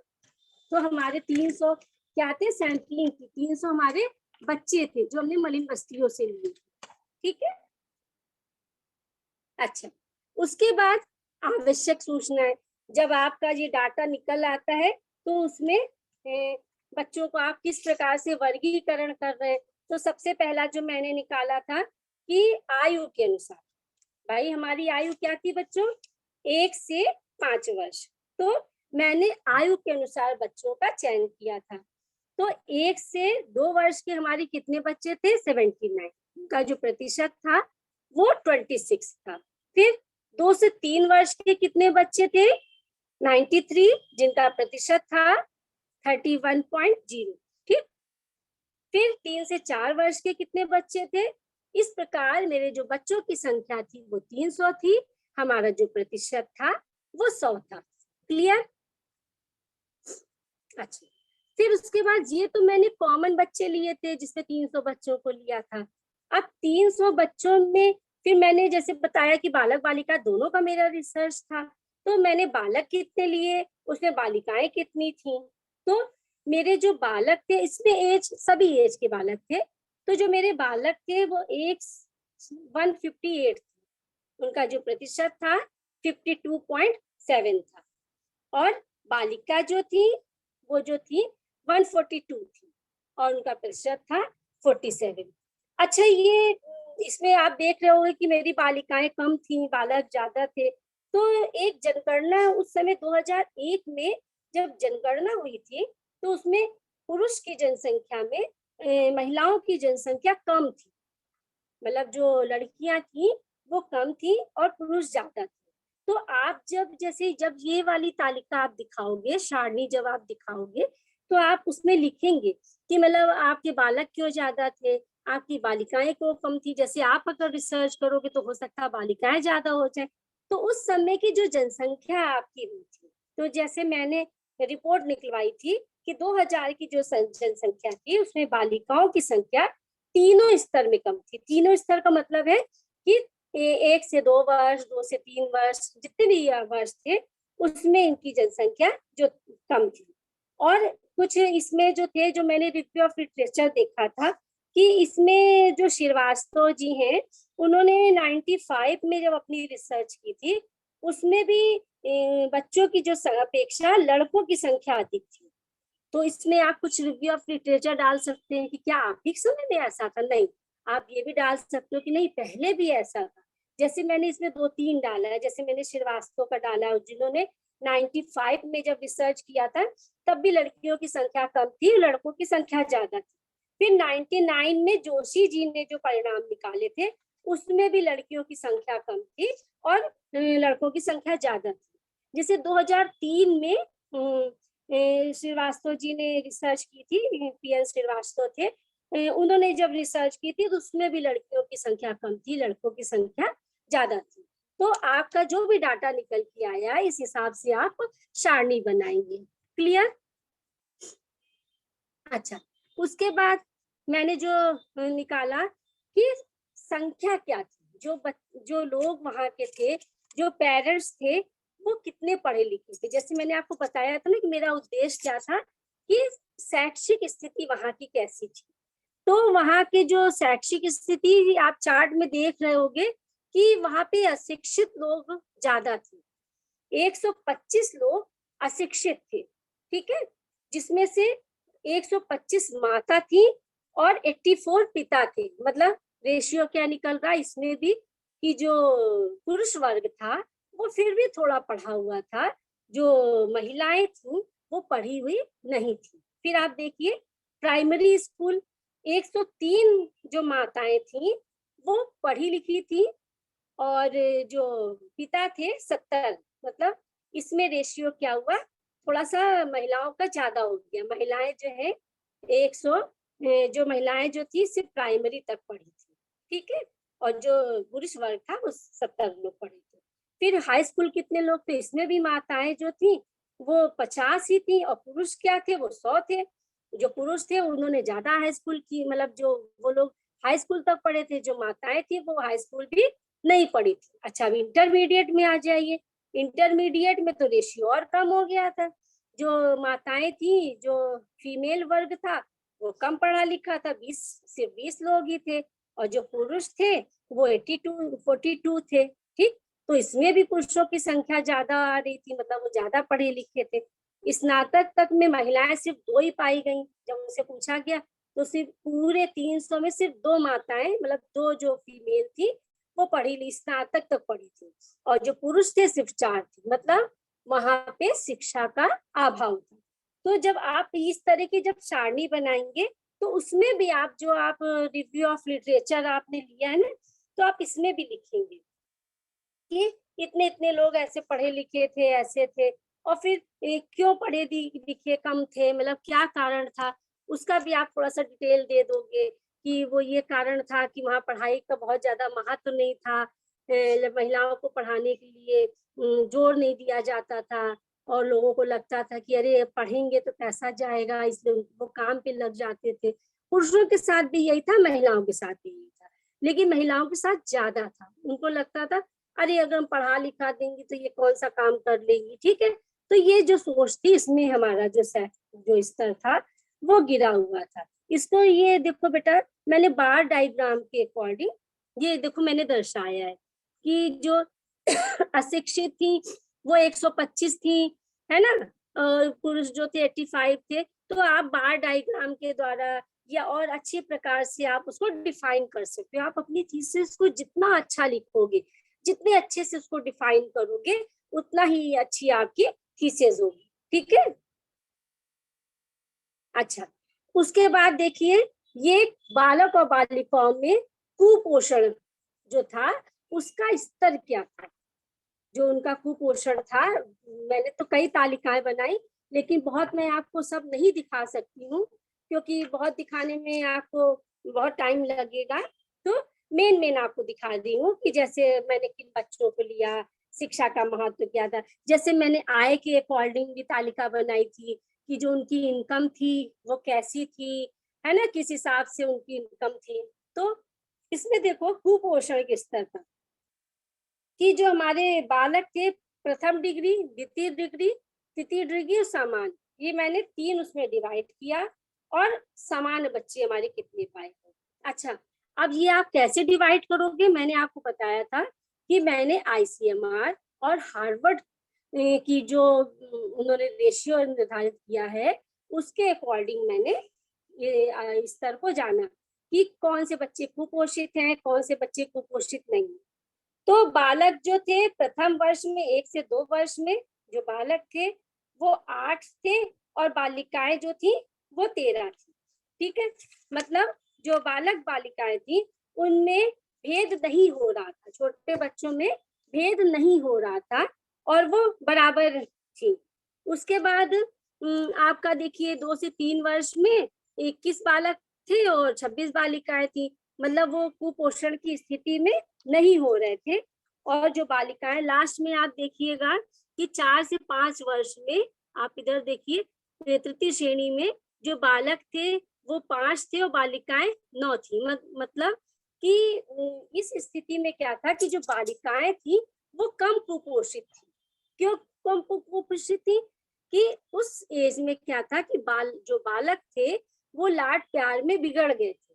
उनको लगता था कि अरे नहीं हमें तो यही चाहिए खाने को, जिससे वो बिगड़ गए।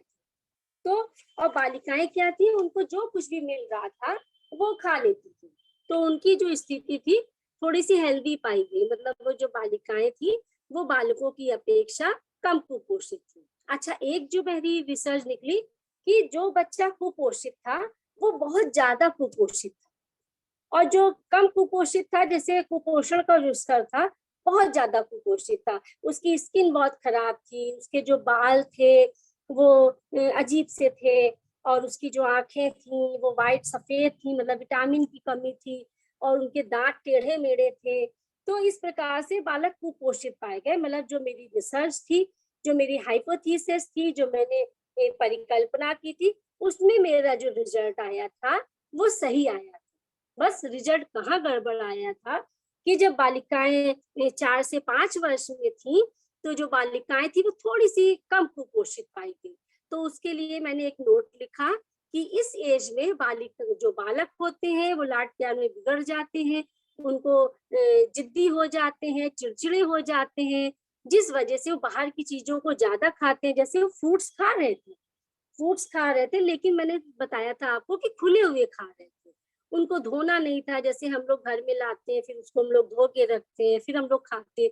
वो लोग बस डायरेक्ट ठेले से खरीद रहे थे और खा रहे थे, जिससे कि पोषण तो ले रहे थे, लेकिन शुद्ध मतलब पोषण नहीं ले रहे थे। वो गंदगी कर रहे थे, हाइजीन का ध्यान नहीं रख रहे थे, अपने हाथों को अच्छे प्रकार से नहीं धो रहे थे, और बस वो सुबह उठते थे, खाने लगते थे, चाय पीने लगते थे।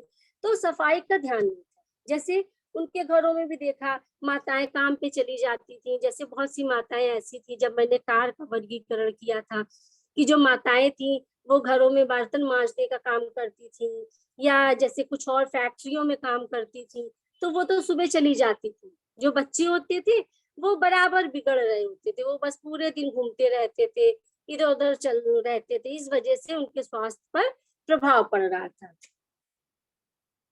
उसके बाद शोध परिणाम, जब आप ये तालिकाएं निकाल लेंगे तो आप देखेंगे कि शोध परिणाम क्या आया। अब शोध परिणाम में क्या था कि जो बच्चों की औसत कैलोरी ग्रहण मात्रा थी वो राष्ट्रीय पोषण अनुसंधान से कम थी। ठीक है, बच्चों में जो मैंने हाइपोथेसिस लिखी थी कि बच्चों में प्रोटीन, विटामिन ए और कैल्शियम का निम्न स्तर पाया गया था, जो मानक से बहुत शून्य था, परंतु वसा ग्रहण की मात्रा का स्तर कुछ नहीं था। मतलब बच्चे वसा ग्रहण कर रहे थे। तो वसा कैसे ग्रहण कर रहे थे? जैसे शुद्ध घी तो नहीं ले रहे थे, लेकिन जैसे वो तली हुई चीजें खा रहे थे, बाहर की चीजें खा रहे थे, तो वसा का स्तर उतना उनका न्यून नहीं था। फिर बच्चों की जो आहार ग्रहण मात्रा पर, उनके खाने की जो आदत थी, उसपे माता पिता के व्यवसाय, जैसे मैंने अभी बताया कि जो माताएं थी वो सुबह से काम पे निकल जाती थी, उनकी जात का, उनकी भौगोलिक स्थिति का सार्थक प्रभाव पड़ रहा था। मतलब वहाँ जो पोषक तत्व की मात्रा थी, जो वहाँ पे जो चीजें ज्यादा मिल रही थी, बच्चे उस चीज को ज्यादा खा रहे थे। जैसे मैंने आपको जीरे वाला उदाहरण दिया था कि बच्चे सुबह सुबह जीरा बिस्किट खाते थे, तो जो औसत मात्रा से बराबर थी। फिर माता पिता का जो शैक्षिक स्तर था, मैंने आपको पहले ही बताया कि उसका प्रभाव बच्चों पर पड़ रहा था। जो माताएं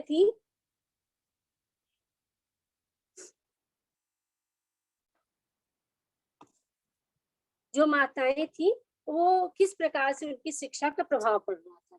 जैसे उनको जानकारी तो बेटा थी नहीं कि किस प्रकार से किया जाए, ठीक, तो उनको जानकारी नहीं थी कि कैसा हम आहार दें। जैसे दाल है, उनको ये नहीं मालूम था कि दाल में प्रोटीन है, तो इसका उनका जो शैक्षिक जो उनका प्रभाव था वो बहुत ज्यादा पड़ रहा था।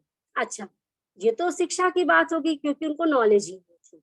फिर जो मेरा था कि आर्थिक स्तर, उनका आर्थिक स्तर का प्रभाव भी पड़ रहा था। क्यों? क्योंकि वो लोग रोज कमाते थे। जैसे कोई रिक्शा चलाने वाला था, बहुत से परिवार थे वो बैंड बाजा बजाते थे, जो बारात वगैरह में बजाते हैं। उस तरह के कुछ परिवार थे, जो माताएं थी घरों में चौका बर्तन करने का काम करती थी, या बहुत से पुरुष ऐसे थे जो काम ही नहीं करते थे, तो पूरे दिन रहते थे।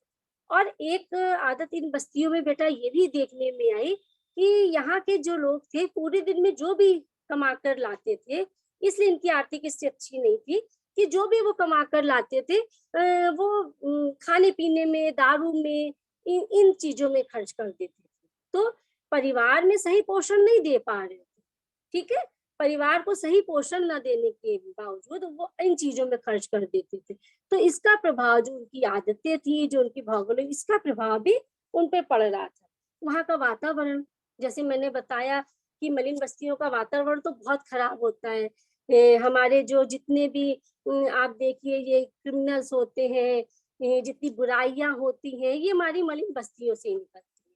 क्यों? क्योंकि छोटे छोटे से घर होते हैं, शिक्षा का अभाव होता है, जो बच्चे होते हैं एक छोटे से मकान में और 20 लोग रह रहे हो, एक छोटा सा कमरा है, उसी में सारे बच्चे रह रहे होते हैं। तो वहाँ का जो सामाजिक वातावरण है, या जैसे छोटा बच्चा है वो देख रहा है अपने पेरेंट्स को कि वो ड्रिंक कर रहे हैं या वो स्मोकिंग कर रहे हैं या कुछ नशा कर रहे हैं, तो बच्चा भी उन चीजों को देखने लगता है। तो इसका प्रभाव पड़ रहा था। और वहाँ का जो वातावरण था वो भी बहुत दिव्य था। उनकी सामाजिक स्थितियां ठीक प्रकार से अच्छी नहीं थी, जिसकी वजह से उनके ऊपर इसका प्रभाव पड़ रहा था। तो ये तो हमारी रिसर्च जो मैंने टॉपिक लिए थे, जो मैंने सोचा था कि उद्देश्यों के लेके हम करेंगे, तो आप भी उन निर्देशों को लेकर अपनी परिकल्पना के अनुसार जब आप रिसर्च करोगे, तो आप के जो भी सुझाव आएंगे, जो भी आपके परिणाम आएंगे, आप उन परिणामों को आपको अपनी थीसिस में लिखना होगा। अच्छा, उसके बाद ये तो हमारे परिणाम होंगे। फिर कुछ सुझाव आप क्या दोगे? आप सुझाव देंगे ना कि आपने ये थीसिस जो करी है, ये जो रिसर्च आपने किया है, वो क्यों किया? मैंने आपको पहले ही बताया था कि जो समस्या आपको सबसे ज्यादा परेशान करे, जो समस्या आपको सबसे ज्यादा व्याकुल करे, इस समस्या के लिए हम कुछ कर सकते हैं। जैसे मेरा अपना था कि मेरा शुरू से था कि हम मलिन बस्तियों के लिए कुछ कर सकते हैं। तो ये मेरा एक माध्यम है। तो आप सुझाव क्या है? सुझाव ये है कि जैसे मैं आज भी उन सुझाव को अमल करती हूँ, मेरे रिसर्च हुए बहुत दिन हो गए, लेकिन जो भी मलिन बस्तियों के बारे में या कुपोषण के बारे में या पर्टिकुलर किसी एरिया के बारे में कोई भी ऐसी समस्या निकलती है कि वहाँ के बच्चों को पोषण नहीं मिल रहा है, तो वहाँ की जो सभासद, सुझाव मेरा ये है कि आपकी जो भी समस्या हो, तो हर एरिया का सभासद होता है। मतलब सभासद क्या, वो छोटे काम जो डोर टू डोर कर सकता है। तो आप उनसे पूछिए कि सरकार के द्वारा क्या योजनाएं आई हैं, उन योजनाओं का जो योजनाएं हैं उन तक पहुंच रही हैं कि नहीं पहुंच रही हैं, क्योंकि सरकार के द्वारा बहुत सी योजनाएं आती हैं और वो योजनाएं उन तक नहीं पहुंच पाती। सरकार ने तो अपनी योजनाएं चालू कर दी, लेकिन जो बीच के लोग होते हैं उन योजनाओं को उन तक पहुंचने नहीं देती। तो आप क्या कर सकते हैं कि उन योजनाओं के प्रति उन लोगों को जागरूक कर सकते हैं। कैसे जागरूक कर सकते हैं? आपकी रिसर्च खत्म हो गई, अब आपको लगा कि अब क्या मेरा काम खत्म, लेकिन नहीं, जो भी समस्या आपने ली है उसका आप हमेशा पालन करिए। आप उस चीज को हमेशा सोचिए कि इस समस्या को हमें कैसे कम करना।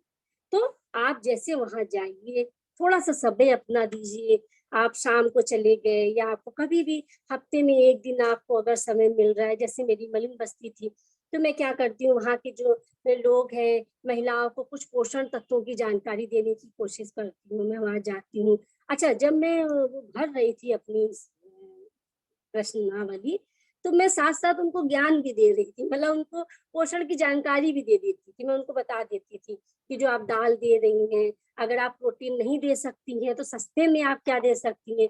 तो मैं उनको बताती थी, जैसे आप चने दे दीजिए, आप जैसे वो पनीर नहीं खरीद सकते हैं, तो जो न्यूट्रीला होता है वो सस्ता आता है, सोयाबीन, तो आप उनको सोयाबीन खिला सकती हैं, आप उनको राजमा दिला सकती हैं। और सरकार बहुत सी, जैसे जो स्कूल में पुष्टाहार वाली योजनाएं हैं, इसकी जानकारी उनको नहीं थी, तो हम बोलते थे जैसे आप स्कूल भेजिए बच्चों को, तो वहाँ बच्चों को अच्छा खाने को मिलेगा। जो सरकार की जो योजनाएं हैं उनका लाभ उठाइए। तो ये चीजों की जानकारी उनको दीजिए। अच्छा, ऐसे आप जानकारी देने जाएंगे तो वो इतनी पढ़ी लिखी तो है नहीं, तो उसकी जानकारी वो ठीक प्रकार से नहीं ले पाएंगी। तो आपको क्या करना है, सबसे पहले उनसे मेल जोल बढ़ाना है। या जैसे आपके काम करने कोई बाई आती, जैसे हमने कैसे किया था कि हमारे घर के पास एक आंटी थी, वो प्रेस लगाती थी। मैंने उनसे पूछा आपके मोहल्ले में कितने परिवार है, तो बताती थी। मैं उनके साथ चली जाती थी, मैं बताती थी कि आप कैसे पढ़ सकती हैं। आपको जैसे सुबह समय नहीं है तो पौष शिक्षा सरकार की तरफ से चल रही है, तो आप शाम को पढ़ सकती हैं।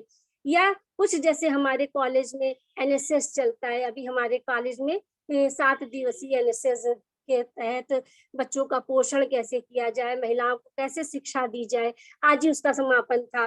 तो ये चीजें बराबर करनी चाहिए। तो हम जाते हैं वहाँ, महिलाओं को बताते हैं कि आप इस तरह से करिए।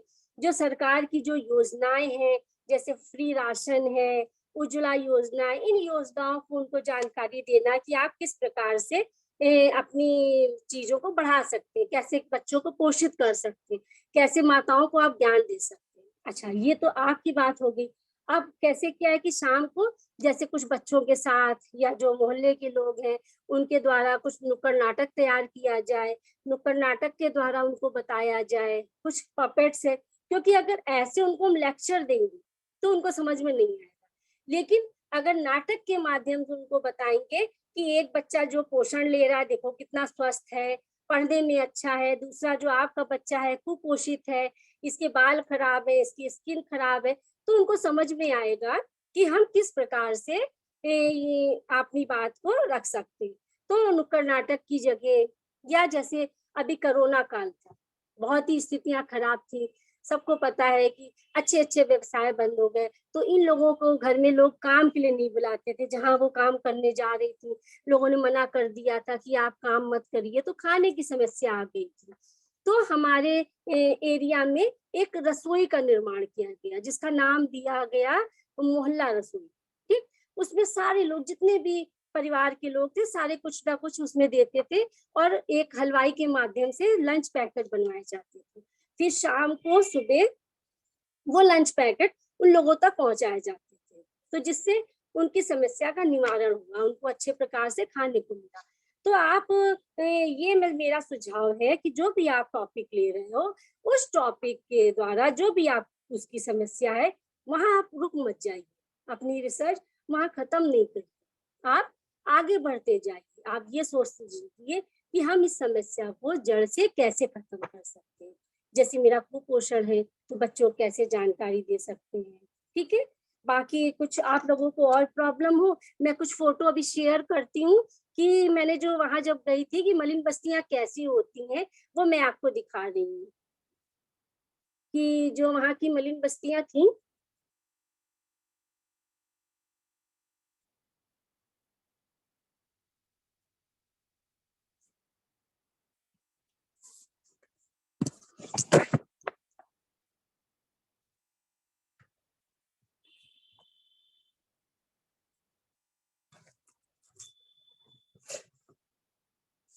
ये देखिए, ये आपको पिक्चर्स दिख रही होंगी, ये वहां की मैंने मलिन बस्तियों की पिक्चर्स ली थी। आप जूम करके अपने उसमें देख सकते हैं कि कितनी गंदी स्थिति में है। वहां पीने के पानी जो उनका हैंड पैप है वो भी टूटा हुआ है, और कितने छोटे से ऐसे खपड़ेल का वो बना के वहां रहते हैं। तो ये समस्या को आप अपनी, जब आप थीसिस कर रहे हैं, तो जो भी आपकी समस्या है उनको फोटो के माध्यम से आप उनको दिखा सकते हैं। ये तो मेरा है, जैसे मैं जब सारे मेजरमेंट ले लिए तो कैसे उनका पोषण स्तर निकाला कि बच्चे कितना दाल को वेट करके मैं देख रही थी। उसके बाद ये मेजरमेंट, बच्चों को वेइंग मशीन पे, वजन की मशीन पर खड़ा करके उनका वेट ले रही थी कि किस प्रकार से उनका वेट लिया जाए। ये एक कद की नाप कि किस प्रकार से बच्चा कितना लंबा है, उसका कद। आप ये फोटो देख रहे होंगे, इस बच्चे के पैर पतले हैं लेकिन पेट निकला हुआ है। ये कुपोषित बच्चा है। कुपोषित जो बच्चे होते हैं उनका पेट निकला हुआ होता है, हाथ पैर उनके कमजोर होते हैं। ठीक है, फिर मैं उनके सर की कि जो उनके सर की गुलाई थी वो कितनी थी, उससे मैंने अंदाज लगाया कि बच्चा कैसा है। उनके सीने की माप की, मतलब बच्चे का जो चेस्ट है उसकी माप क्या है, और हमारी जो RCMR की जो मापन है उससे वो कितना सही है। ठीक है, उसके हाथ की बाह की परिधि, उसके हाथ कैसे हैं। ठीक है,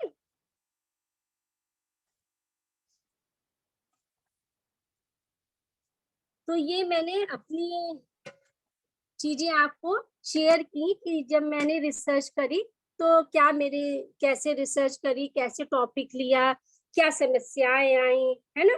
और आप जो भी ले सकते हैं वो किस प्रकार से ले सकते हैं। तो हो सकता है आज की मेरी क्लासेस आपको कैसी लगी और आपके लिए थोड़ी लाभकारी हो सकती है।